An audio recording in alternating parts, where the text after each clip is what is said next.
Many of you are failing in your life, more especially in business, because you don't know the principles of the kingdom of heaven. The principles of the kingdom of heaven is not Christianity. Understand me here. The principle is not Christianity. This principle of tithing applies to everybody on earth. Applies to Hindu, applies to Muslims, applies to every. Kutoa fungu la 10 ni sheria ya binguni, si wokovu. Wokovu ni ushirika wa binguni. Lakini hii ni sheria that applies to every humanity that exists. And this is the only way to open your business. It is not prayers. If I come and tell you, receive, inua mkono wako juu, hebu inueni, kila mtu inua mkono niwaonyeshe. If I tell you, inua mkono wako, hapo kuna waya hapo juu, kuna waya, shika hiyo waya. Maana biashara yako inaenda kufunguka, maana baraka zako zinakuja, maana gari yako inasikia, naona gari imeshuka, naona title imeshuka. Gari ndio hiyo, kamata gari.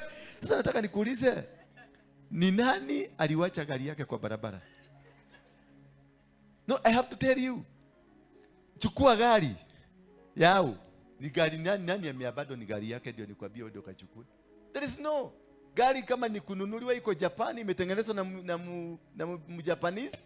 Kutoka hapo Muafrika ama Muhindi, na ni Wahindi wanafanya hiyo kazi sana kule Mombasa. Uende utafute pesa ununue gari.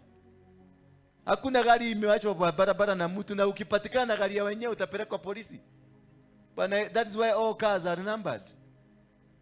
Tuache hiyo ati gari imewachwa, ati gari imewachwa na nani? Atichukua title. Imetoka wapi? No hata gile, no hata ile title yake. Nani alikwambia kuna title ya mtu imepotea?